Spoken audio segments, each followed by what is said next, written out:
As the war in Ukraine continues into its 6th month, the Biden administration announced just yesterday that it will send yet another $1 billion in military aid to Ukraine. No debate. It's not going to take 2 years of negotiations between Chuck Schumer and Joe Manchin. Just willy-nilly, easily, Joe Biden announces another billion. I will allow it. Now, this brings the total direct military aid provided by the Pentagon to Ukraine to a whopping $9.8 billion. So what exactly is in this latest round of military aid? Well, lots of weapons that will enrich the already incredibly enriched defense industry.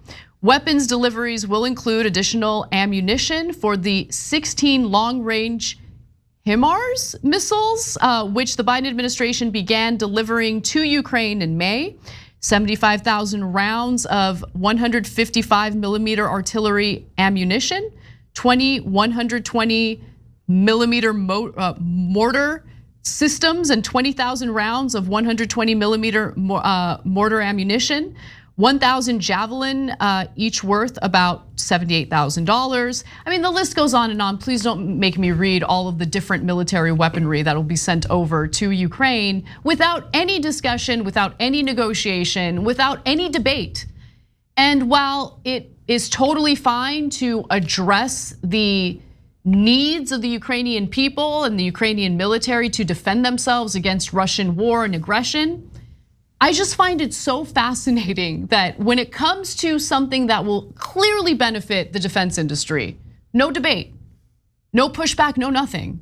When it comes to doing something about the fact that we have corporations that aren't paying their fair share in taxes, we have billionaires who aren't paying anything in federal taxes. Sometimes they get refunds when they file their taxes. Like all of that stuff, we can't do anything about, okay? We have to go through years and years of debates and then nothing gets done. In this case, no debates. It gets done right away. Yeah, so Trump's had put this in one of his ads the other day, so I don't know that it's exactly right. He said we left $85 billion in equipment in Afghanistan. I wouldn't trust anything Trump says, but we did leave a ton, billions and billions of dollars either way of equipment in Afghanistan. And people say, oh, that's a shame. No. The defense contractors don't think that's a shame at all. They love it. They're like, oh, good, that was money we got paid. All of our executives are super rich, right?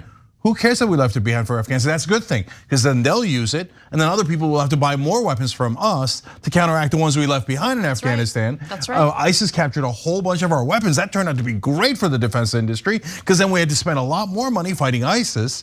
Meanwhile, by the way, in terms of priorities, we just 7 Democrats. Mainstream media isn't talking about it at all. It's a fact. 7 Democrats.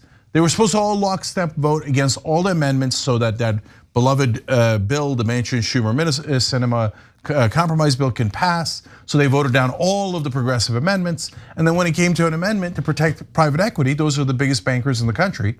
All of a sudden, 7 Democrats said, we screwed you again for the millionth time, progressives. We're not voting in lockstep. We're going to vote with our friends on the Republican side, and we're going to give them a $35 billion tax loophole.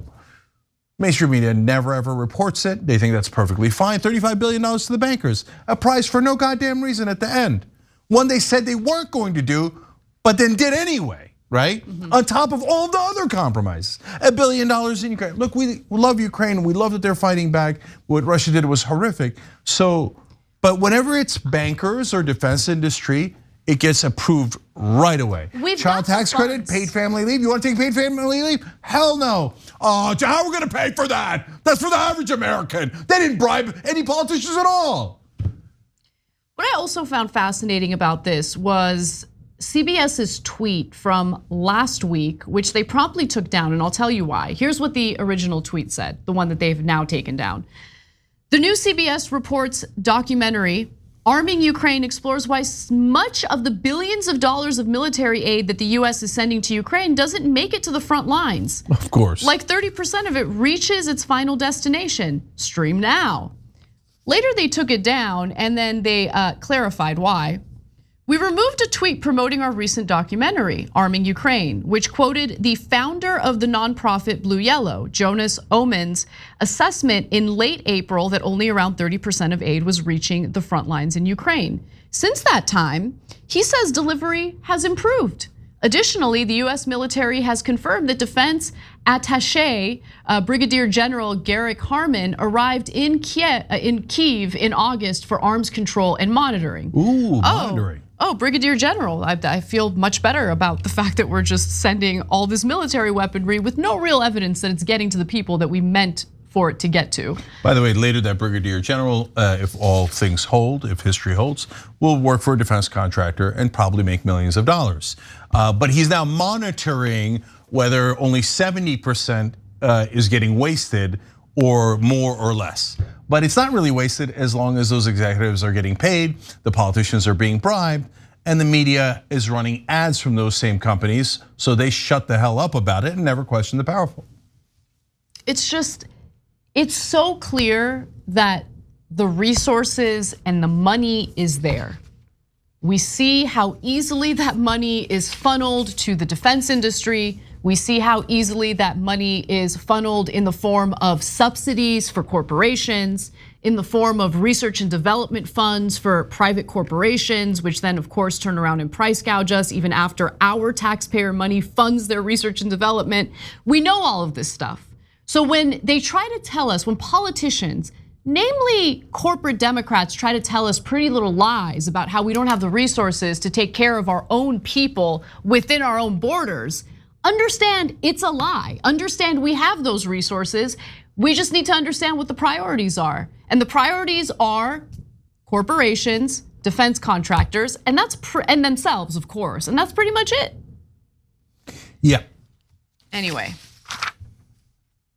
I guarantee you if this wasn't a redistribution of wealth from the bottom to defense contractors, we wouldn't be helping Ukraine. Oh, 100%.